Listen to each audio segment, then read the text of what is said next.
She was lying face down in the ditch at the edge of Millbrook Road when my headlights caught her, and for one terrible second I thought it was a deer. I pulled over so fast the gravel sprayed against the underside of my truck. I was shaking before I even got the door open. The rain had been coming down for 2 hours, and the ditch water was already up to her ankles. I got down there in my good boots and I didn't care. I turned her over and she was conscious, barely. And when she saw my face, she grabbed the front of my coat with both hands like a drowning woman grabbing rope. "It was his brother," she whispered. "He said he'd make sure I disappeared. And your son," her voice broke. "Your son knew?" Those were the words I carried home with me that night. I wrapped her in the quilt from my back seat, drove 12 minutes to my house on Old Trace Road, and called my sister before I even took off my boots. "Pauline," I said, "get in your car. My name is Ruth Ann.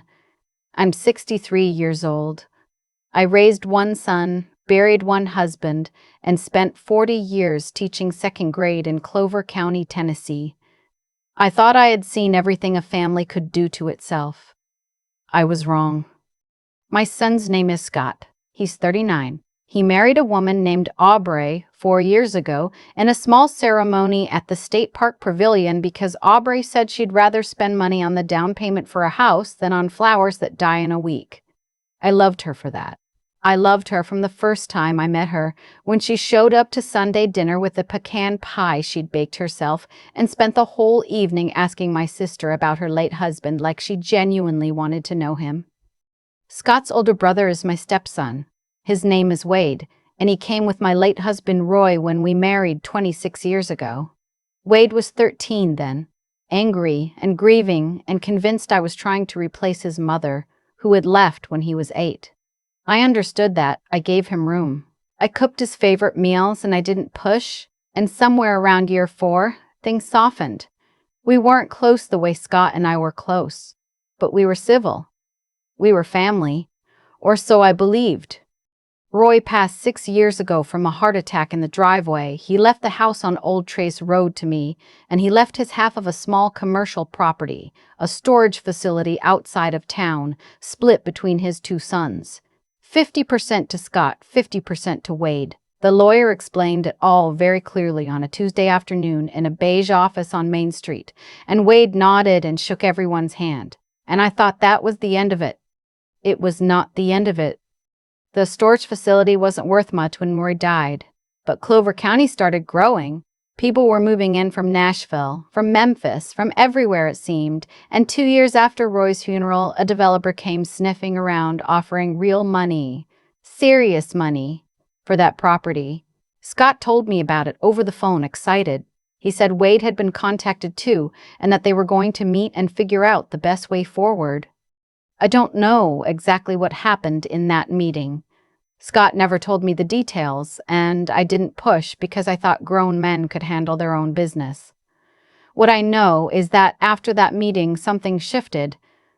Aubrey started calling me more often, little things at first, mentioning that Scott had been distant, that he seemed stressed. She laughed it off. I laughed it off with her.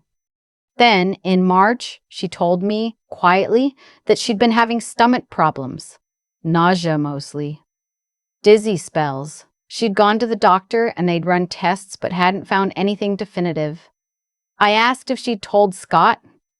She paused before she answered, and that pause stayed with me. "He says I'm probably just anxious," she said. "I want to be clear about something. My son is not a bad man, but Scott has always had a particular weakness, and that weakness is his older brother. Growing up, Wade was everything Scott wanted to be. Confident, loud, the kind of man who walked into a room and took up space without apologizing for it. Scott spent 20 years trying to earn Wade's respect. I watched it happen and I told myself it was normal. Brothers compete. It's fine. It's fine. It was not fine. By April, Aubrey was losing weight she didn't have to lose. She was 34 years old, and she looked hollowed out. She told me she couldn't keep food down some mornings, and that the dizziness had gotten worse. I drove over one Thursday and made her soup and watched her try to eat it, and I felt something cold settle in my chest that I couldn't name yet. I asked her if she was happy. She looked at the kitchen table for a long moment. "I found emails," she said, "between Scott and Wade, about the property." She stopped. They were talking about a buyout. Wade wants Scott's share at below market value, and he was considering it, without telling me. "And we own the house together, Ruth Ann. If he takes that deal, we lose." She pressed her fingers to her mouth. I told him I thought we should get our own lawyer before signing anything, and after that he stopped talking to me. I drove home that night thinking about the emails, thinking about Wade, thinking about Aubrey's color, and how wrong it looked on a 34-year-old woman who used to go hiking on weekends. I want to tell you I connected the dots immediately. I didn't. It took me another 3 weeks. The phone call that changed everything came from Aubrey herself on a Wednesday evening in late May. She was crying so hard I could barely understand her. She said she'd found something under the kitchen sink, behind the cleaning supplies, tucked against the back wall. A small brown bottle with a handwritten label. She'd taken a picture and sent it to me while we were on the phone, and I pulled it up on my screen and stared at it. Pennyroyal oil, concentrated. I knew what that was. I grew up in a house with a grandmother who knew every plant in the county, and she had told me about pennyroyal the way you tell a child about fire, with great seriousness, making sure they understood. It is toxic. In large enough amounts, it causes organ damage. In a pregnant woman, it can cause a miscarriage. It has been used for that purpose, historically, by people who knew exactly what they were doing. Aubrey was not pregnant, but she had been trying to be. "I don't know how it got there," she said. "Scott says he's never seen it before. But Ruth Ann, Wade was at our house 3 weeks ago. He came to talk to Scott about the property. I was at work and Scott said he was only there for an hour, but..." She stopped. The nausea started about a week after that. I told her to put the bottle in a Ziploc bag and not touch it again. I told her to go to the emergency room that night and tell them she believed she'd been exposed to a hepatotoxic substance and that she had the suspected source in her possession. I told her to call me from the hospital. Then I sat in my kitchen and thought about my stepson and what kind of man he had become without me noticing. She called me from the ER at 11:30. They had taken blood. They had taken the bottle. A nurse had told her, carefully, in the hedged language of someone who doesn't want to say the word poisoning out loud, that her liver enzymes were elevated and that pennyroyal exposure was consistent with her symptoms. They wanted to keep her overnight. I asked if Scott was there. She was quiet for a moment. He said he had an early meeting. I pressed the phone against my chest and looked at the ceiling of my kitchen for a long time. Scott came over the next morning. I made coffee and I put a cup in front of him and I sat down across from him and I said, "Tell me about the bottle under the sink." He looked at me the way he used to look at me when he was 8 years old and had broken something and didn't want to admit it. That look. Still there at 39. "I don't know anything about that," he said. "Your wife is in the hospital." "I know she's in the hospital. They said she's gonna be okay." "She's in the hospital because someone put pennyroyal oil in your house. Wade was there 3 weeks ago. You were not home." He wrapped both hands around his coffee mug and looked at the table. "You don't know that it was Wade?" "No," I said. "I don't know that yet, but I know that you are about to sign away your half of a property worth 3 times what Wade offered you, and I know your wife found out and objected, and I know that your wife has been sick for exactly as long as this negotiation has been going on. So talk to me, Scott, because right now, the story I'm putting together in my head is one I cannot live with." He was quiet for a long time. The coffee sat between us getting cold. "He said it was just an herbal supplement," Scott said finally. "He said Aubrey had been stressed and it would help her sleep. He asked me to put it in her tea without telling her because she'd make a fuss about taking anything." The room went very quiet. "He asked you to put it in her tea," I repeated. Scott's face was doing something I had never seen it do before. He was putting it together. Right there at my kitchen table in real time, I watched my son understand what he had done. "I only did it twice," he said. "The first week. Then she seemed worse instead of better, so I stopped. And I put it away, and I forgot." His voice cracked. "Oh God. Oh my God." I want to tell you, I felt sympathy in that moment. I'm his mother. Some part of me did.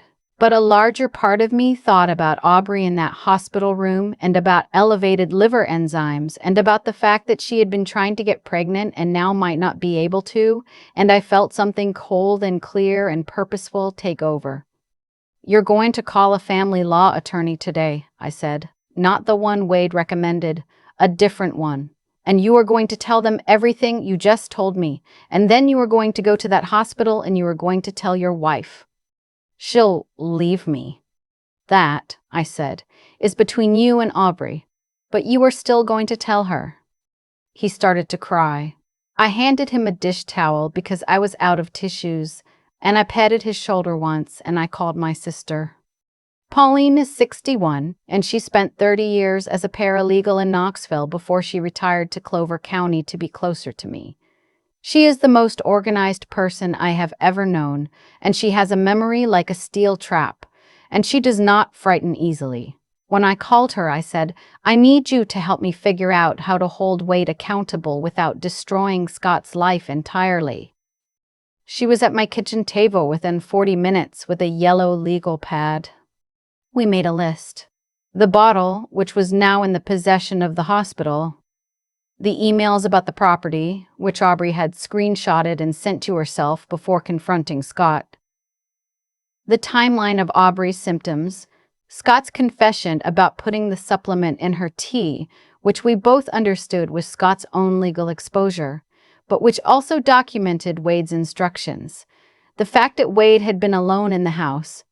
"The hardest part," Pauline said, setting down her pen, "is that Scott is not innocent here." "I know that. He's going to have to own it." "I know that too." She tapped the legal pad. "But Wade gave him a substance under false pretenses with the intention of harming Aubrey. That's not Scott's crime, that's Wade's. And there's a difference. I went to see Aubrey that afternoon. She was sitting up in the hospital bed looking better than she had in months, which is what happens when the thing that's been poisoning you stops." Her color was coming back. She still looked tired and scared, but she looked like herself again, and that alone made me want to cry in the doorway. I sat down next to her bed and I told her what Scott had told me. All of it. I didn't soften it. She deserved the full truth from someone, and if it wasn't going to be Scott yet, it was going to be me. She listened without interrupting. When I finished, she sat very still for a moment, looking at her hands in her lap. "He gave it to me," she said quietly. "His own wife." "He didn't know what it was," I said. "That doesn't absolve him." "But Wade did know. Wade is the one who selected it and handed it to your husband with a cover story." She looked up at me. "Why? Why would he want to hurt me?" "Because you were the one telling Scott to get his own lawyer. Because you were the one standing between Wade and a deal that would put hundreds of thousands of dollars in Wade's pocket at Scott's expense. Because Wade has spent 30 years learning how to get what he wants for my son, and you were the first person who ever successfully got in his way." She was quiet for a long time. "What happens now?" she asked. "That depends on what you want to happen," I said.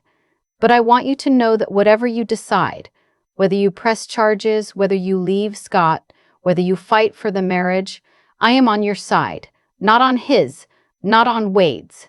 Yours." She looked at me the way I don't think anyone had looked at me in a long time. Like she was making sure I meant it. "You've been more of a mother to me than my own," she said. I took her hand and I held it, and I didn't say anything because there wasn't anything to say. Scott came to the hospital that evening. I don't know exactly what was said between them. I wasn't in the room.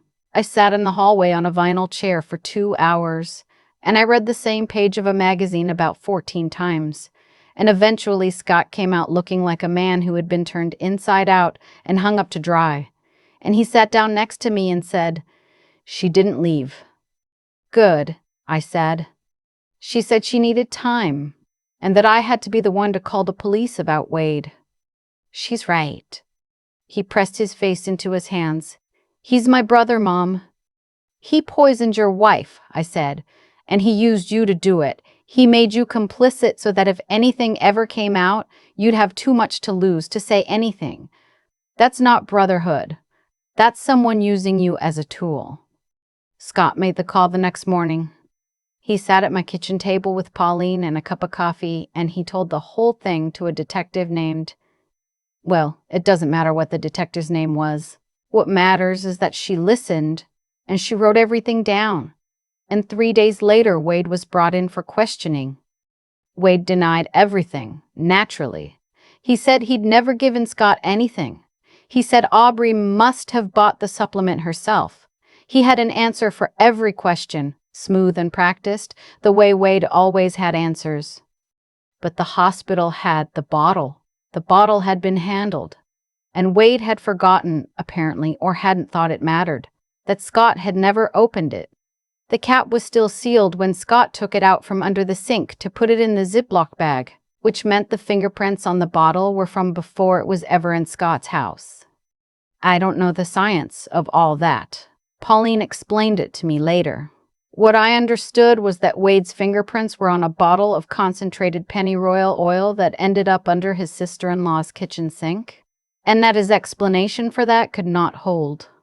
He was charged with criminal poisoning in the second degree, Tennessee Code annotated, Section 39-13-103, Pauline told me, reading off her legal pad, knowingly causing bodily injury to another by poisoning. It is a Class C felony. The property deal collapsed, obviously. Scott retained a lawyer, a good one, not the one Wade recommended. And the storage facility was eventually sold to the developer at full market value, with Scott's share going into an account that is, for the first time, in my stepson's reach. That's not a small thing. That money is going to matter. Aubrey's liver enzymes normalized within 6 weeks.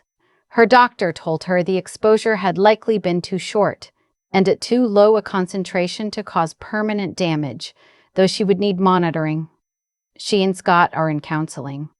I don't know if the marriage will survive. I think she loves him. I think he failed her in a way that is very hard to come back from. But they are trying, and that is more than I expected, and I have stopped deciding for other people what is survivable and what isn't. What I know is that she still calls me every Sunday. Sometimes just to talk about nothing. The garden, a recipe, a show she's watching. Last Sunday, she called to tell me she'd signed up for a hiking class at the community center. Her first since she got sick. She sounded like herself. She sounded like the woman who brought a homemade pecan pie to Sunday dinner and asked my sister about her late husband. I think about Wade sometimes. I think about the 13-year-old boy who was angry and grieving, who I gave room to breathe, who I cooked for, who I genuinely tried to love like my own. I don't know where I went wrong with him, or if I went wrong at all.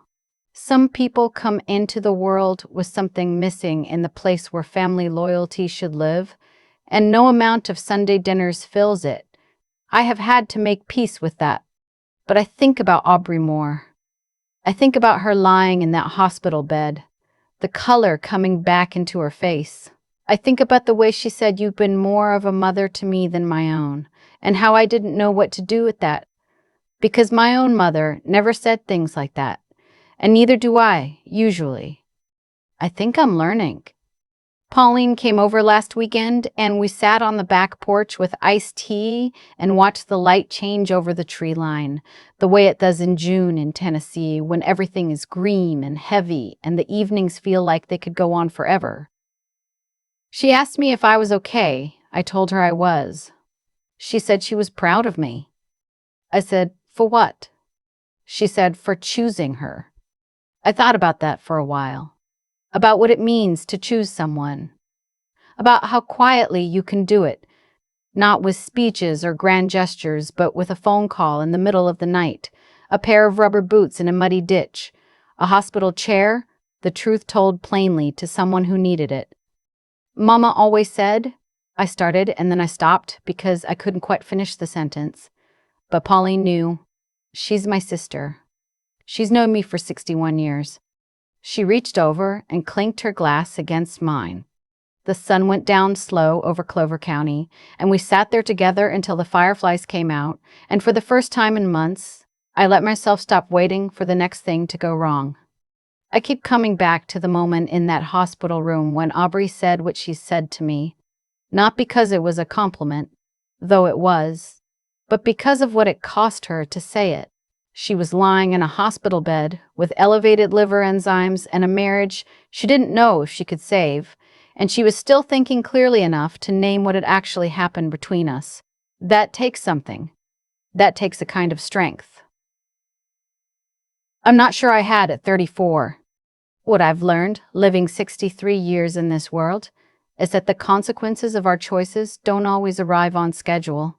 Wade spent years engineering situations to get what he wanted from Scott, and for a long time it worked, because he understood that Scott's loyalty could be used against him. But what Wade never calculated, what men like Wade never calculated, what men like Wade never calculate is that other people are also watching. Other people are also drawing conclusions. The ground shifts under your feet long before you feel it move, and by the time you do, there's nothing left to grab onto.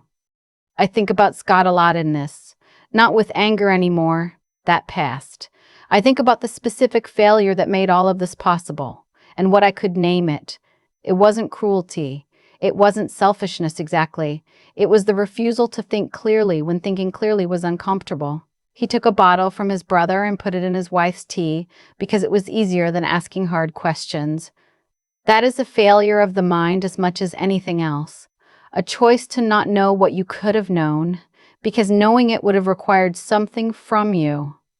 I spent 40 years teaching children, and the thing I tried hardest to teach them wasn't reading or arithmetic. It was how to sit with a hard question long enough to actually answer it. How to look at what's in front of you and call it what it is, even when you don't want to. Scott never quite learned that.